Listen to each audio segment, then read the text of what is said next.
அண்மைச் செய்தி. எல்லையில் நாட்டை காத்தவருக்கு கொடுமை நேர்ந்திருப்பதாக கைதான சீமான் வீட்டின் காவலாளி அமல்ராஜின் மனைவி தெரிவித்திருக்கிறார். அண்மைச் செய்தியை பார்த்து வருகிறோம்.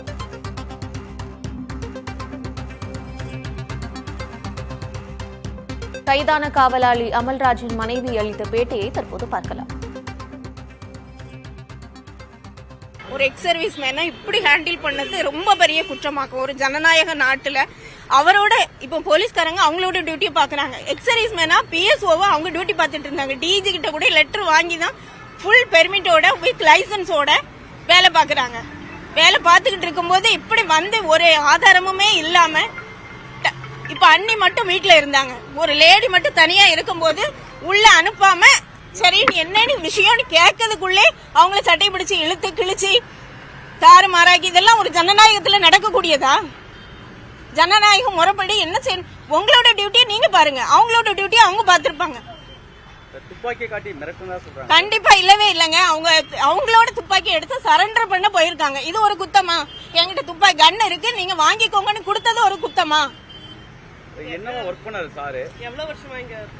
25 years BSFல வேலை பார்த்துட்டு எக்ஸ் சர்வீஸ் மேனா வித் கன் லைசன்ஸோட வாங்கிட்டு ரிட்டையர்ட் ஆகி வந்தவங்க. அவங்க ரிட்டையர்ட் ஆகி வந்தது 18ல இருந்தே 2018ல இருந்தே வச்சிருக்காங்க. வச்சு டியூட்டி பார்த்துட்டு இருக்காங்க. இதுக்கு முன்னாடி நிறைய இடங்கள்ல டியூட்டி பார்த்திருக்காங்க. இப்ப 2 வருஷமா லாஸ்ட் 2 இயர்ஸா சீமான் அண்ணா கிட்ட வேலை பார்த்துட்டு இருக்காங்க. ஏன்னா நாம் தமிழர் கட்சியில ஒரு ஈடுபாடு உண்மை அவ்வளவு ரூல்ஸ் அண்ட் ரெகுலேஷன்ஸ் ஒழுங்கா ஃபாலோ பண்றவங்க. லைசன்ஸ் எல்லாமே ஆல் இந்தியா லைசன்ஸ் வச்சிருக்காங்க. அப்புறம் எப்படி நீங்க இப்படி தூக்கிட்டு வருவீங்க? ஒரு 15 நிமிடங்கள் போலீசாரும் அதெல்லாம் தேவையில்லாத வேலை. இப்ப வாங்கன்னா வந்துட்டு போறாங்க. அண்ணி மட்டும் தனியா இருக்காங்க அப்படின்னு பாதுகாப்புக்கு இருந்தவங்கள இப்படி இழுத்துட்டு வருவீங்களா? என்ன ஒரு அராஜகம் சார். என்ன கோரிக்கை வைக்கிறீங்க மேடம்?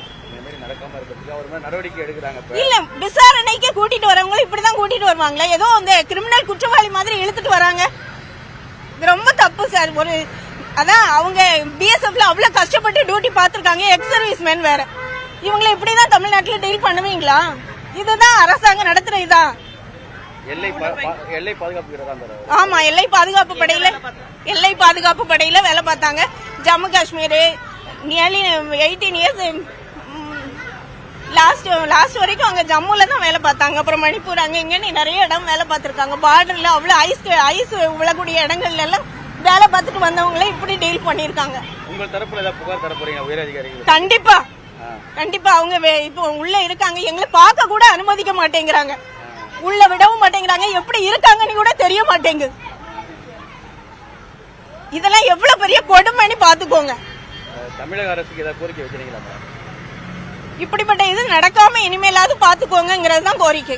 வேற ஒண்ணும் இல்ல. உங்க கணவர் துப்பாக்கி காட்டி மிரட்டிருப்பான்னு நம்புறீங்களா? அது எப்படி நடக்கும்? அது நடக்க சான்ஸே இல்ல. அவங்க ஒரு காலமும் அப்படி செஞ்சிருக்க மாட்டாங்க. ரூல்ஸ் அப்படி ஃபாலோ பண்ணுவாங்க. இந்தியாவுக்காண்டி அப்படி உழைச்சவங்க.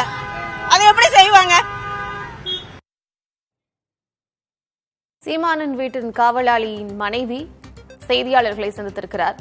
எல்லை பாதுகாப்பு படை வீரராக நாட்டை காத்தவருக்கு இப்படி ஒரு கொடுமை நிகழ்ந்திருப்பதாகவும் அவர் துப்பாக்கியை காட்டி மிரட்டவில்லை என்றும் தன்னிடம் துப்பாக்கி இருக்கிறது என்று கொடுக்கத்தான் சென்றதாகவும் அவர் தெரிவித்திருக்கிறார்.